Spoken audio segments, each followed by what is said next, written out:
Vault Veritas. SCP Files.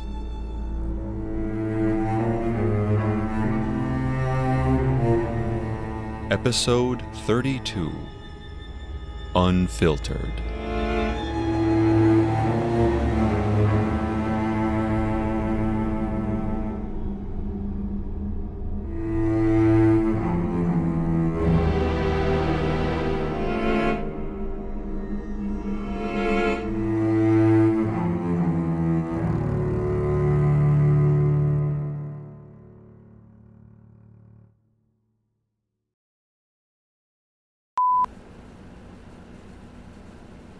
Incident Report 5329-1.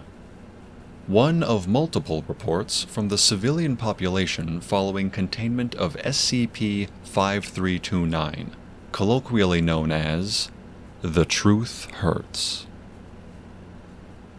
Object Class: Safe. Risk Assessment Level: Beneficial. Reported by Arthur Wood, Civilian. Report made July 9th, 2018. Now that you know the secret of Southampton, I wonder what use you're going to get out of the water spigot. I'm still not entirely sure who you lot are, or why you're so eager to know my tale, but I imagine it's because you plan to use the water. Well, if my telling this story accomplishes anything, I hope it's to convince you that that would be a terrible idea. Everybody insists they want to know the truth.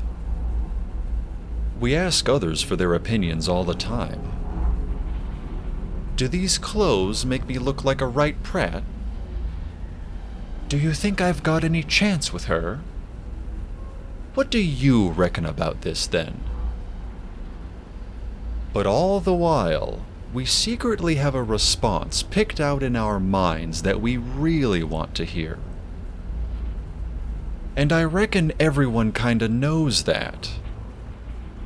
What person answers, "Yeah, you look like crap," or "That girl's way out of your league"? We're all just telling lies to each other, telling each other what we want to hear, and it's better that way. The truth hurts. It all started innocently enough. I had this mate, Alan. Great bloke, very charming, head in the clouds, you know the type. Timid and soft-spoken, but always kind. He had this wife who was absolutely overbearing, controlled everything from the food they bought to the clothes he'd wear. He was miserable for a good long time, and I watched him slowly cave in on himself over the course of years. I tried to get him to hang out with me and my mates, but he was too scared of this woman to risk going to a bar. So, I finally started dragging him out of the house on these long walks each week into the countryside, just to give him a little bit of peace and quiet. I always encouraged him to talk about it all, vent it out of his head, but he never did. So that's just how it was for a long time. We walked, we talked about everything but his wife, and it was always the same. Until that day, 4 months ago. Alan and I were walking and chatting about this and that, and he starts talking about his wife. It was in much the same way as always, this little timid voice, hesitant to say much of anything, just gently noting that she was mad at him for forgetting to mow the lawn after work yesterday, and that she'd got back at him by drinking the last of their coffee. He was in a very down mood. He kept remarking how uncomfortable he was, blinding headache and all that. Poor sod. We were walking in the same direction as always, through a short trail at the edge of the city, and were just passing across this little charming stone bridge over a brook. Underneath it we heard, as always, the sounds of a water spigot pouring down into the muddy brook. We'd never thought much of it before, but today, uncomfortable, head pounding, and down in the dumps, Alan asked to stop so he could take a drink. It was just a water pipe jutting out of the side of the bridge, but the water looked clear enough. And I know how damn brutal those caffeine headaches can get. I'm not surprised Alan wasn't concerned at all with the cleanliness of the water, just about getting it into him. I knew something was up with that spigot straight away. Alan held out his hands to catch some of the falling water, and he brought it to his mouth. The moment the water touched his lips, I could see this change. His eyes widened, and he looked at me with this expression of dawning realization and clarity. He seemed to get more animated, and he had us turn around even though we weren't even close to finishing our walk. All of a sudden, he wanted to go and confront his wife, and let me tell you, that 10-minute brisk walk back to our homes was something else. Years upon years of hurt feelings that had been pushed down and kept quiet suddenly burst to the surface, spilling out of his mouth in a chaotic, desperate tumble. He finally, after years of denials and quiet suffering, began to talk about his wife in earnest. About all the little daily pettiness, the little ways she would go out of her way to make his life a constant living hell. The tracking apps on his phone, the monitoring of his accounts. She had this man under her thumb. He admitted to a deep resentment, a dark, festering anger that had only been growing stronger recently. He confessed to hatred and wanting her gone from his life. Well, he got his wish. Not that it played out exactly as he expected, I'd bet. You know, I really don't think he meant to hurt her. It just wasn't like him, anger or no. I don't think he meant to kill her when he picked up their dining room candle holder and swung it into her face with enough force to split open her cheek from mouth to ear.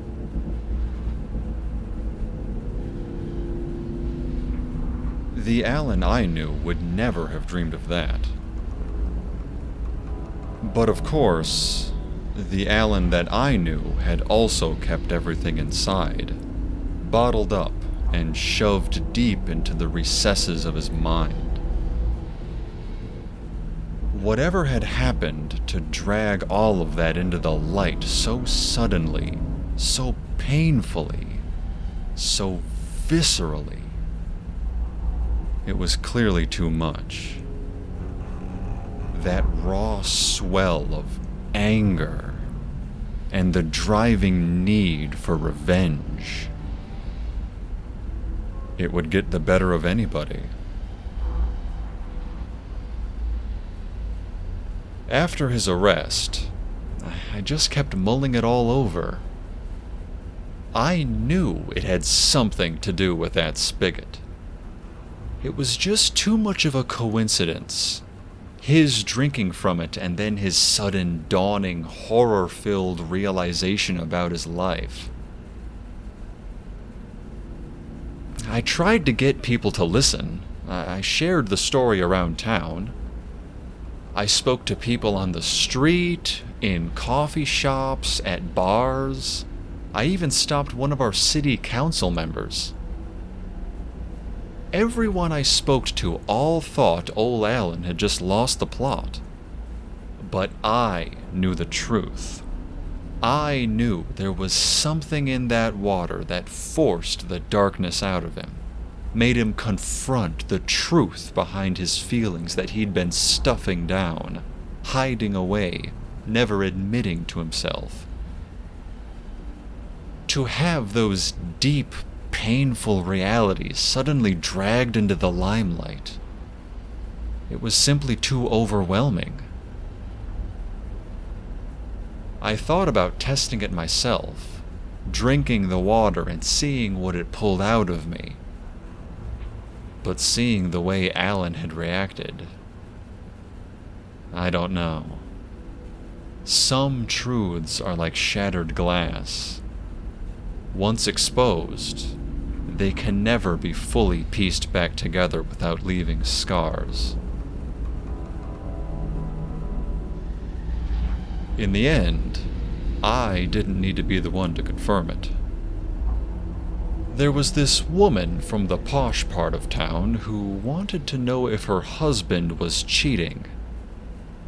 She'd heard my spreading rumor and must have thought, well, what's the harm in trying it out? She hiked out to the spigot, collected some water to take back, and tricked him into drinking it. That one didn't end in a death, at least, just a messy divorce and plenty of pain. I heard she moved to London after it was all said and done, left him and his young mistress almost nothing after her lawyers were done. But she was more notable than me. She held enough clout to convince people of the truth behind Alan's story in a way that I never could. And within days, the news spread like wildfire that Southampton had a truth serum.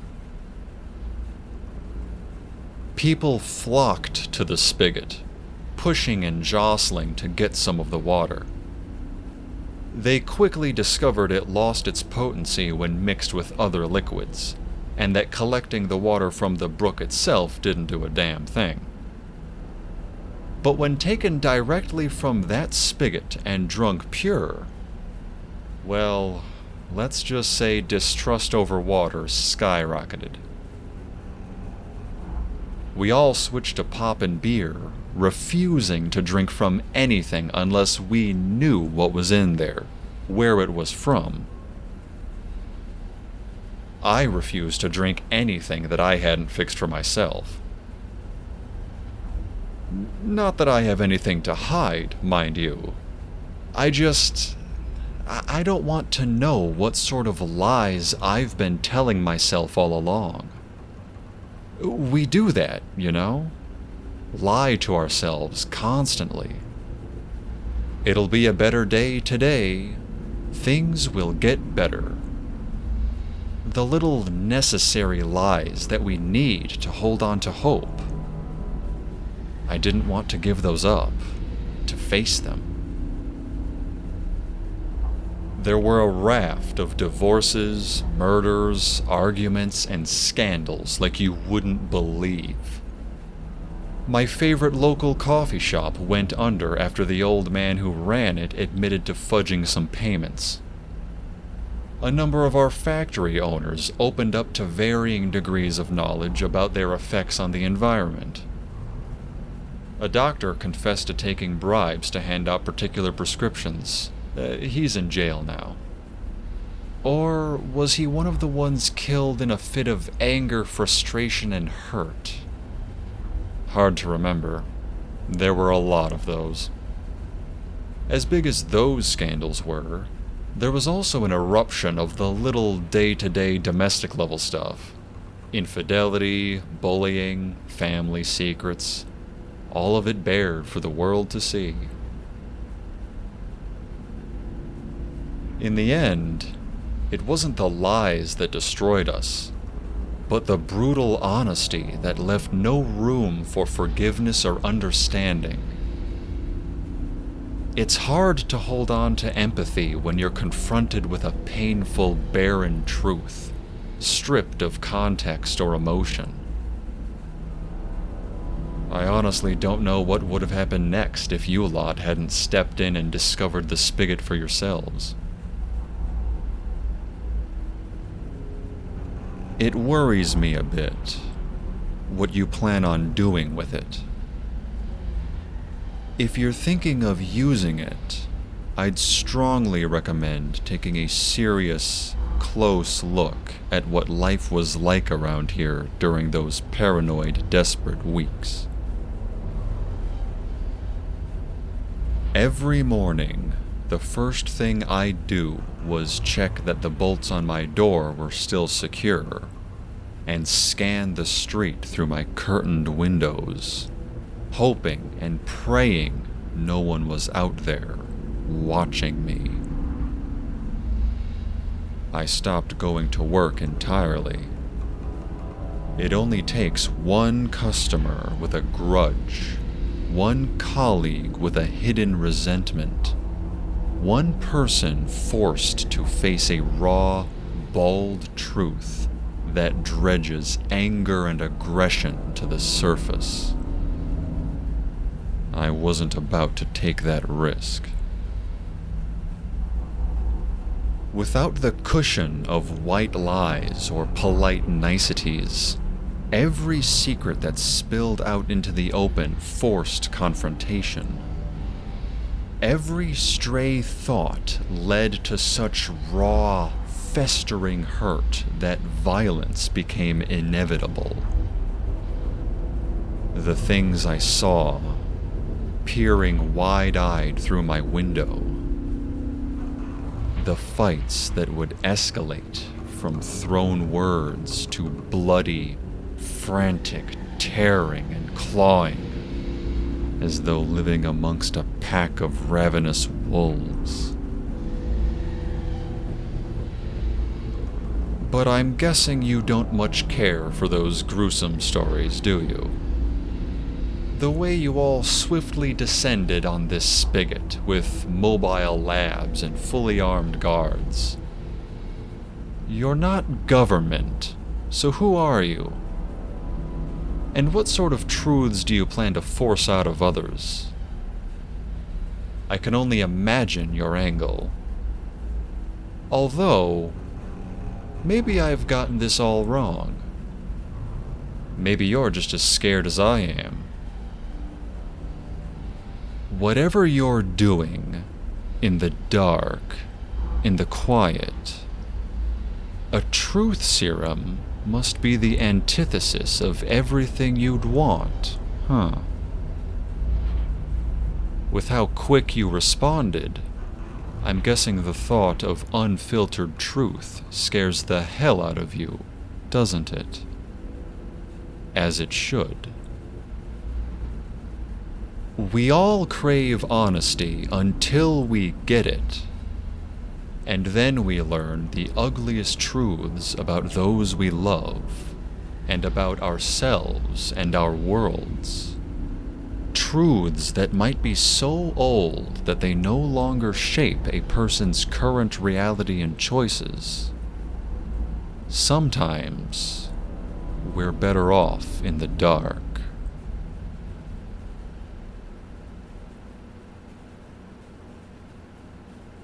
Arthur Wood was given amnestics and released back into civilian life, as were the majority of those who remained alive and unharmed in Southampton. To maintain the civilian population's perceived flow of time despite the amnestics, the Foundation even broke the recently incarcerated out of jail and wiped their memories too. All the little secrets, all the scandals and the crimes the truth had uncovered, all safely restored and left in their places of darkness. I'm not sure I agree with that. The criminals go free and just resume their lives? Without any consequences for their violent or immoral actions? I don't understand why the ethics committee allowed... No. No, I do understand, actually. I just don't want to think about it. The repercussions of returning people to forced secrecy. It must have all been deemed a worthy sacrifice to provide the Foundation with unlimited access to the truth. Just think of what one can do with that much power over someone. Interrogations become almost unbearably simple. Internal investigations, rooting out spies or traitors, become the simple matter of just tricking someone into drinking the water.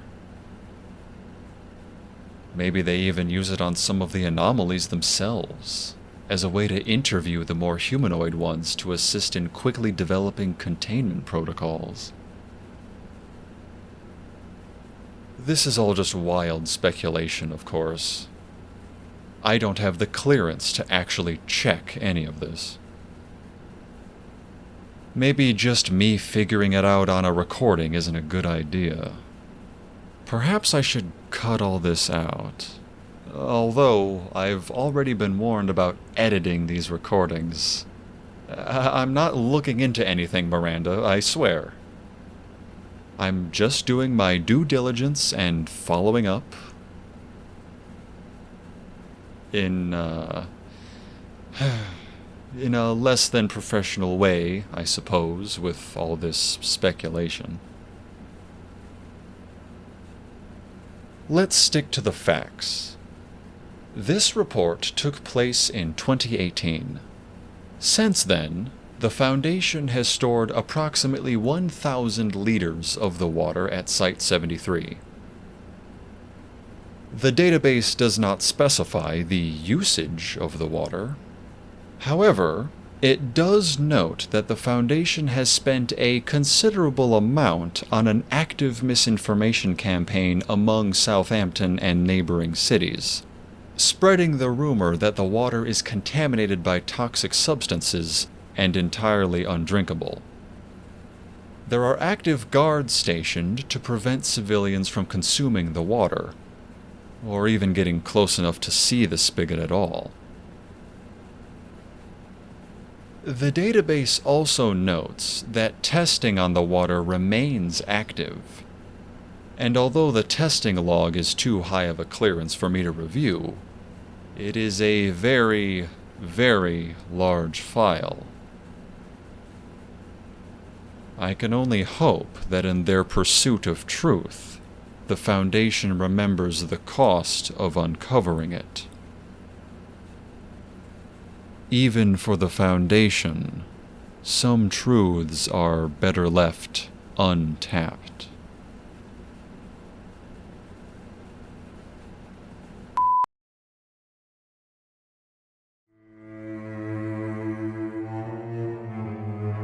Vault Veritas SCP Files is a podcast inspired by the SCP Foundation. Unfiltered is based on SCP-5329 by Lucas667 from the SCP Wiki located at scp-5329. It is licensed under a Creative Commons Attribution Share-alike 3.0 unported license. This episode featured Justin Gellner as Scott Anderson. It was written and edited by Leola Angel. We welcome comments. Please rate and review us. Email us at vaultveritas@gmail.com. Join our Discord channel using the link in the episode description. Tweet us at Vault Veritas, or for additional content, visit our Patreon. Thanks for listening.